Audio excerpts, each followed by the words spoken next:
దయచేసి నా మాట వినండి. నేను ఎమ్మెల్యేగా పోటీ నుంచి విత్డ్రా అయ్యాను కదా. అందుకే కదా నువ్వు విత్డ్రా అయ్యావు కాబట్టే మా నాన్న నిన్ను కోడలిగా ఖుషీని మనవరాలుగా యాక్సెప్ట్ చేశాడు. అది కూడా కాకుండా నేను ఇలా ఉత్సాహంగా ఉల్లాసంగా ఉండడానికి కారణం కూడా అదే కదా తులసి. కానీ ఆ టికెట్ మీకొచ్చి మీరు ఎమ్మెల్యేగా పోటీ చేస్తే నేను కూడా మీలాగే చాలా సంతోషపడతానండి. ఏంటి? నేను ఎమ్మెల్యేగా పోటీ చేయడమా? నేను చేయను. ఎందుకు చేయకూడదండి? అత్తయ్య చెప్పిందని నేను టికెట్ వదులుకున్నప్పుడు నా కోసం మీరు ఆ టికెట్ తీసుకొని ఎమ్మెల్యేగా పోటీ చేయొచ్చు కదా. భార్యగా నువ్వు నన్ను ఎమ్మెల్యేగా చూడాలనుకోవడంలో తప్పులేదు తులసి.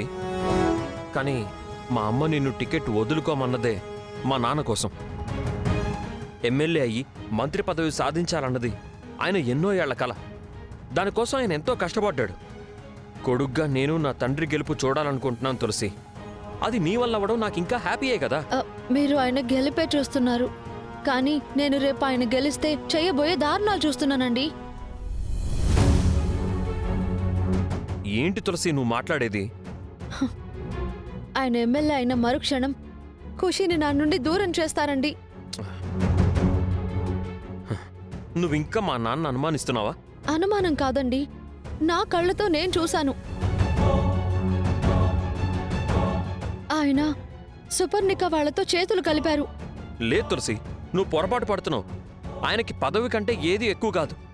అలాంటిది ఎమ్మెల్యే పదవి నీ వల్ల నీ సపోర్టుతో వచ్చిన తర్వాత నిన్ను నెత్తిన పెట్టుకుంటాడే గాని నీకిష్టం లేని పని ఆయన ఎందుకు చేస్తాడు? అస్సలు చేయడు తులసి. మీకెలా చెప్తే అర్థమవుతుందో నాకు తెలియట్లేదండి. తులసి, నువ్వు అనవసరమైన భయాలు పెట్టుకోకుండా హ్యాపీగా ఉండు ప్లీజ్. నేను చెప్పేది అర్థం చేసుకోండి. ఖుషీని నాకు దూరం చేయడమే కాదు, కాంట్రాక్టర్ని పిలిచి విచ్చలవిడిగా బెల్ట్ షాప్లు ఓపెన్ చేయిస్తానని డబ్బులు తీసుకుంటున్నారు మావయ్య. నాకేదో అయిపోతుందని కాదండి, ఎంతో మంది ఆడవాళ్లకు గుండెపోతును మిగిల్చబోతున్నారు ఆయన. ఈ ఘోరాన్ని మీరే ఆపగలరు. నన్ను నమ్మండి ప్లీజ్ అండి. తులసి, నీ బాధను నేను అర్థం చేసుకోగలను. రాజకీయాల్లో కొన్ని పనులు చేయాల్సి రావచ్చు, కానీ ఖుషి విషయంలో నువ్వు భయపడాల్సిన పనే లేదు. నిజంగా నువ్వు అనుకున్నట్టు ఖుషి మనకి దూరం అయ్యే పరిస్థితి వస్తే అడ్డుకోవడానికి నేను ఉన్నాను కదా. ఇలా చూడు, నువ్వు మా నాన్నకే సపోర్ట్ చేయి తులసి. లేదంటే మా నాన్న హర్ట్ అయితే ఇంట్లో మళ్ళీ గొడవలు స్టార్ట్ అవుతాయి. ఆయన నిన్ను కోపంలో ఒక్క మాట అన్నా నేను తట్టుకోలేదు. నాకు ఈ ఇంట్లో ఉన్నందరినీ హ్యాపీగా చూసుకోవడం ముఖ్యం, నువ్వు హ్యాపీగా ఉండడం ముఖ్యం.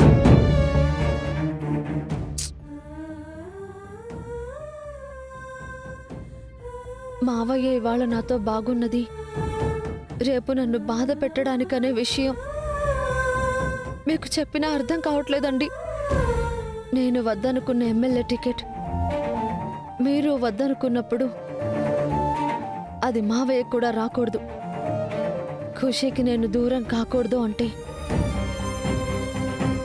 మావయ్యకి ఎమ్మెల్యే టికెట్ దూరం చేయడం ఒక్కటే మార్గం.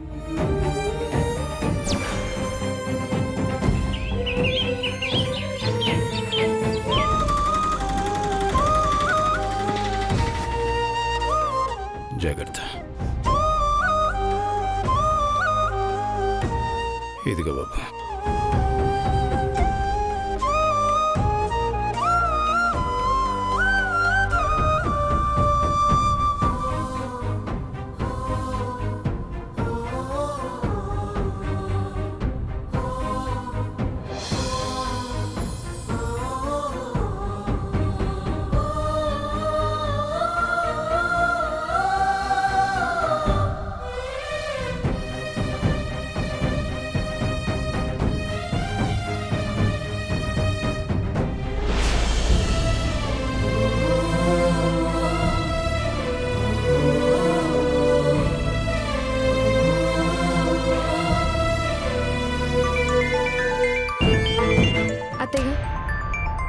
తులసి ఫోన్ చేస్తుంది.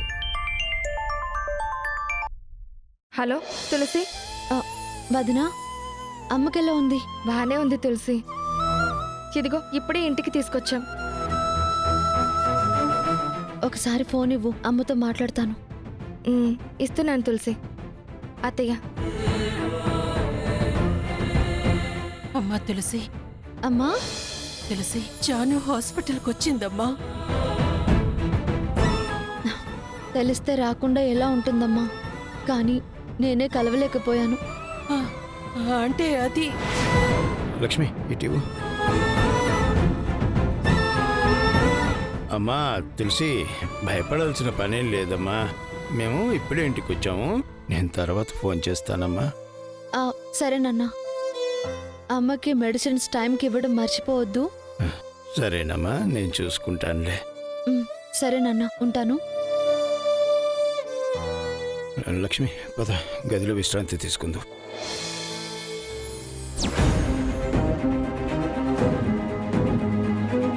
జాను, అయ్యో జాను, అయ్యో లక్ష్మి, జాను, నా జాను, అయ్యో జాను. లక్ష్మి, ఎవర్రా ఎవర్రా జాను ఫోటోకి ఇలా దండేసింది?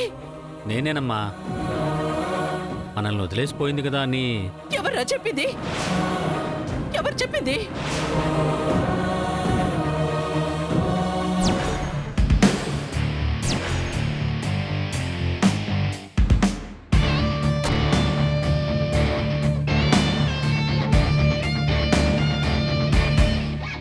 వైకుంఠం, సార్. నువ్వు ఇక్కడే ఉండు, నేను వెళ్ళొస్తాను. అలాగే సార్. మన జాను ఎక్కడికి పోలేదు, బతికే ఉందిరా.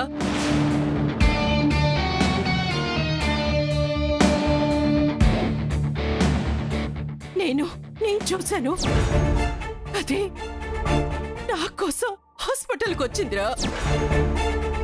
అమ్మా, అదంతా నీ భ్రమమ్మా. రే, కాదురా, నిజం. జాను బతికే ఉందన్నది ముమ్మాటికి నిజం.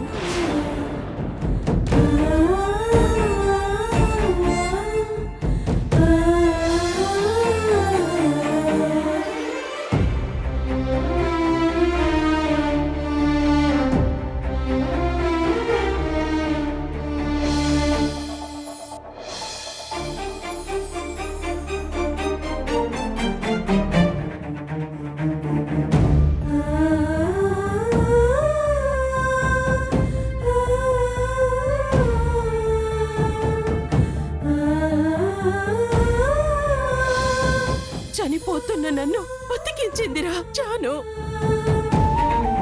రే, ఇంకొక్కసారి జాను చనిపోయిందని ఎవరైనా అంటే నాలుక కోస్తాను.